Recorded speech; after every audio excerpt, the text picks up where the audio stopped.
Hey guys, welcome back to my channel. मैं हूं श्वेता और आज इस वीडियो में हम लोग जानेंगे 9 मंथ के अल्ट्रासाउंड के बारे में। 9 मंथ का अल्ट्रासाउंड जो होता है वो बहुत ज़रूरी होता है। प्रेगनेंसी का अल्ट्रासाउंड ये 8 मंथ में भी हो सकता है, ये 9 मंथ में भी हो सकता है। इसका जो टाइम होता है वो डॉक्टर आपको बताते हैं कि किस टाइम में आपको कराना पड़ता है। हमारे जो प्रेगनेंसी है उसका आखिरी अल्ट्रासाउंड होता है और इसमें बहुत सारी चीज़ें हमको पता चल जाती हैं। तो आज मैं आपको अपना अल्ट्रासाउंड पढ़ के दिखाने वाली हूँ कि किस तरीके से आप अपने घर बैठे अल्ट्रासाउंड पढ़ सकते हैं, क्या क्या ज़रूरी चीज़ें रहती हैं 9-8 मंथ के अल्ट्रासाउंड में, और कैसे आप जान सकते हैं कि आपका बेबी अभी ठीक है या नहीं है, आपकी नॉर्मल डिलीवरी हो सकती है या नहीं हो सकती है। सारी चीज़ें आज हम इस वीडियो में जानेंगे, तो वीडियो पे एंड तक बने रहिए। वीडियो आपके लिए बहुत ही यूज़फुल होने वाला है, तो वीडियो को अभी से लाइक कर दीजिए, मेरे चैनल को सब्सक्राइब ऐसी बहुत सारी इन्फॉर्मेटिव वीडियोज़ के लिए। तो चलिए वीडियो स्टार्ट करते हैं। तो जैसा कि आप लोग देख सकते हैं कि ये है मेरे 9 मंथ का अल्ट्रासाउंड। ऊपर सारी आपकी जानकारी दी हुई होती है यहाँ पे, और यहाँ पे दिया हुआ होता है एलएमपी। एलएमपी का मतलब सबको पता ही होगा। अब अगर आपका 9 मंथ चल रहा है तो डॉक्टर ने जाने कितनी बार आपसे पूछा होगा कि आपका एलएमपी क्या है। तो ये होता है लास्ट मेंस्ट्रुअल पीरियड, यानी कि मेरा था 11 जुलाई। तो यहाँ पे आपका जो भी है, आपका लास्ट पीरियड कब आया था वो आपको पता होना चाहिए। जब मैं ये अल्ट्रासाउंड कराने गई थी तब मेरा 33 वीक 4 डे चल रहा था मेरे एलएमपी के अकॉर्डिंग। मतलब जो आपका लास्ट पीरियड आया था, जो आपने डॉक्टर को बताया है, उसके अकॉर्डिंग यहाँ पे लिखा होता है कि आपका कितना वीक चल रहा है। इसके अलावा एक जगह पे दिया होता है कि आपका अल्ट्रासाउंड के अकॉर्डिंग कितना वीक है, वो नीचे है, वो मैं आपको बाद में दिखाऊंगी। फिर आता है फीटल नंबर। अगर आपका सिंगल फीटल है, मतलब फीटल होता है बेबी, यानी कि सिंगल है तो सिंगल लिखा होगा, डबल है तो डबल लिखा होगा, ट्विंस लिखा होगा। इसके अलावा यहाँ पे लिखा होता है इंट्रा यूटेराइन प्रेगनेंसी, मतलब बच्चा जो है वो यूट्रस में है। कुछ बच्चे फेलोपियन ट्यूब में होते हैं, तो वो जो एक्टोपिक प्रेगनेंसी होती है वो रिस्की प्रेगनेंसी होती है और ज़्यादातर डॉक्टर उसको अवॉइड करने का बोलते हैं। तो यहाँ पे हो गया फीटस यानी कि बेबी। तो ये बिल्कुल लिखा होता है, सभी के में लिखा होता है। हो सकता है किसी का पहले लिखा हो सकता है किसी का बाद में लिखा होता है। हर किसी का जो अल्ट्रासाउंड होता है उसका फॉर्मेट अलग होता है। कुछ चीज़ें ऊपर हो सकती है, कुछ चीज़ें नीचे हो सकती हैं, कुछ ज़्यादा और कम हो सकती है। तो वो अगर आपको कोई डाउट आ रहा है तो आप मुझसे कॉमेंट में पूछ सकते हैं, मैं बता दूँगी। नेक्स्ट आता है प्रेजेंटेशन, मतलब बच्चा किस तरीके से है आपके गर्भ में। यहाँ से आपको पता चलता है कि पहली चीज़ की आपकी नॉर्मल डिलीवरी हो सकती है या नहीं हो सकती है। प्रेजेंटेशन होता है मतलब बच्चा किस तरीके से है गर्भ में। तो यहाँ पे है सेफलिक, मतलब जो बच्चा है वो सेफलिक पोजीशन में, उसका हेड डाउन है और पैर ऊपर की साइड में है, ब्रेस्ट की साइड में है। इसके अलावा यहाँ पे बर्टेक्स भी दिया होता है, इसको बर्टेक्स भी बोलते हैं। इसमें भी हेड डाउन होता है, पैर ऊपर की तरफ होते हैं। इसके अलावा और भी बहुत सारी पोजीशन होती हैं, जैसे हेड डाउन पोजीशन भी लिखा हो सकता है यहाँ पे। इसके अलावा पोजीशन और भी बहुत सारी होती हैं, जैसे कि बच्चा जो होता है वो ब्रीच होता है, मतलब ऊपर पैर होते हैं, ऊपर सर होता है, नीचे पैर होते हैं, इस तरीके से भी हो सकता है। ट्रांसफर्स भी हो सकता है, मतलब बच्चा तिरछा तिरछा भी हो सकता है गर्भ में। तो ये सारी चीज़ें हो सकती है। तो एग्जामिन के टाइम पे बच्चा सेफलिक था, ये मुझे डॉक्टर ने मेरे पेट पे हाथ रखते ही बता दिया था कि हाँ बच्चा ने हेड डाउन कर लिया है। अगर आपके बच्चे ने हेड डाउन कर लिया है तो आपकी नॉर्मल डिलीवरी बहुत आसानी से हो जाती है। पहला स्टेज होता है जो डॉक्टर आपको बताते हैं कि हाँ नॉर्मल डिलीवरी के लिए बच्चा ठीक पोजीशन में है।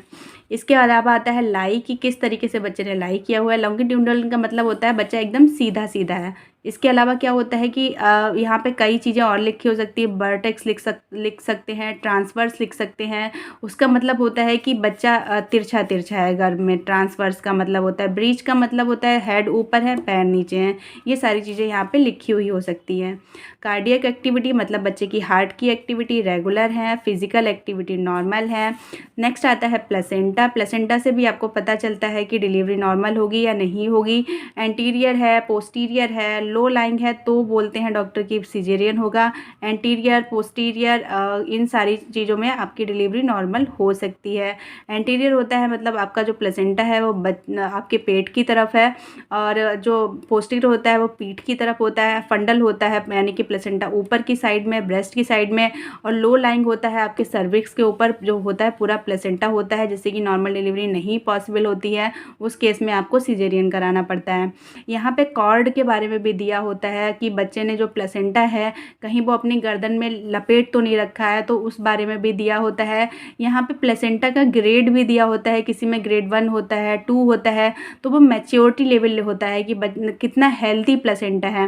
प्लेसेंटा से बच्चे को क्या होता है, पूरा खाना पीना मिलता है, सारे न्यूट्रिशन मिलते हैं, ऑक्सीजन मिलती है, इसीलिए ग्रेड लिखे जाते हैं कि बच्चे का जो प्लेसेंटा है वो हेल्दी है या नहीं है।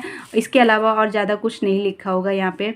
फिर आता है लिकर एंड मनी, AFI मतलब आपका जो एमनियोटिक फ्लूइड इंडेक्स है, जो बच्चा जिस थैली में हो उसकी तरफ तो जो पानी है चारों तरफ वो कैसा है, तो यहाँ पे लिखा होता है कि कितना पानी है। ये आपको डॉक्टर बता देंगे कि पानी कम है, पानी पीना स्टार्ट करिए और ज़्यादा से ज़्यादा लिक्विड डाइट लीजिए अगर कम होगा तो। यहाँ पे मेरा बिल्कुल ठीक था।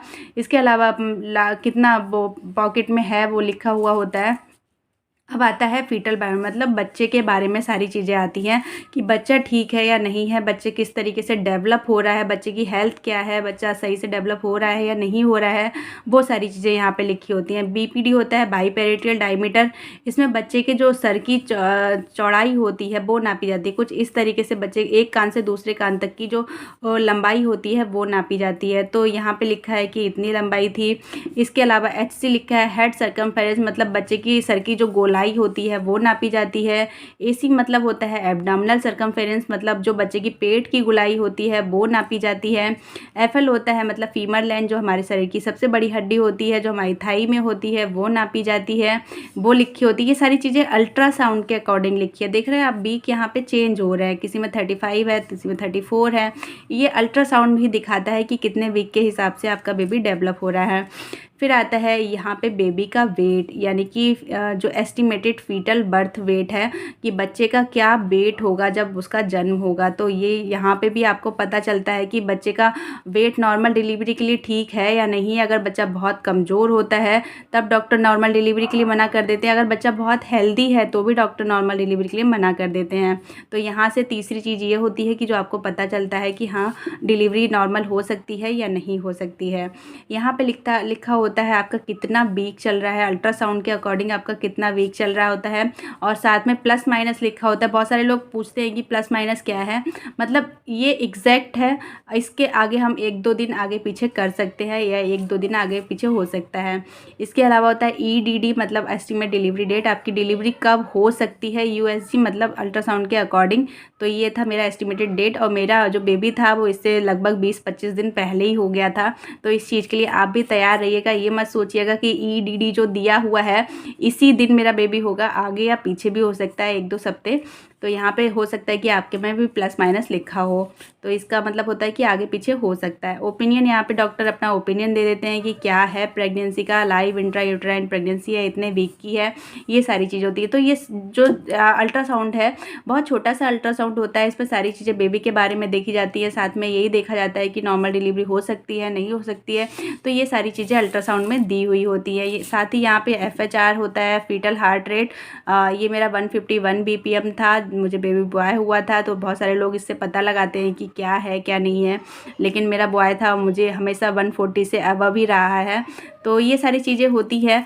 तो ये था मेरा 9 मंथ का अल्ट्रासाउंड। आई होप कि आपको बहुत सारी चीज़ें इससे पता चली होंगी, बहुत सारी चीज़ें क्लियर हुई होंगी, क्योंकि हम लोग क्या होता है कि डॉक्टर से सारी चीज़ें नहीं पूछ पाते हैं, हमें नहीं पता लग पाता है कि हमारे अल्ट्रासाउंड में क्या क्या चीज़ें लिखी हुई हैं। हम घर आके एक एक वर्ड सर्च करते हैं, उससे अच्छा है कि हमको कहीं पर एक वीडियो ऐसा मिल जाए इन्फॉर्मेटिव, जिससे कि हमें पता लग जाए कि अल्ट्रासाउंड में क्या है। तो बहुत सारी चीज़ें आपको समझ में आ गई होंगी। इसके अलावा बहुत सारे लोग जानना चाहते हैं कि बेबी बॉय या बेबी गर्ल के बारे में क्या साइन होते हैं। तो ये जो मेरा अल्ट्रासाउंड है वो बेबी बॉय का अल्ट्रासाउंड है, और मेरे साथ में जो ऐसा था कि सारी चीज़ें उल्टी ही थी। जो लड़कियों के लिए बोला जाता है वैसा मेरे साथ कुछ नहीं था, या जो लड़कों के लिए बोला जाता है वैसा मेरे साथ कुछ नहीं था। ऐसा बोलते हैं कि प्लेसेंटा एंटीरियर हो तो लड़की होती है, लेकिन मेरा प्लेसेंटा एंटीरियर था और मुझे बेबी बॉय हुआ।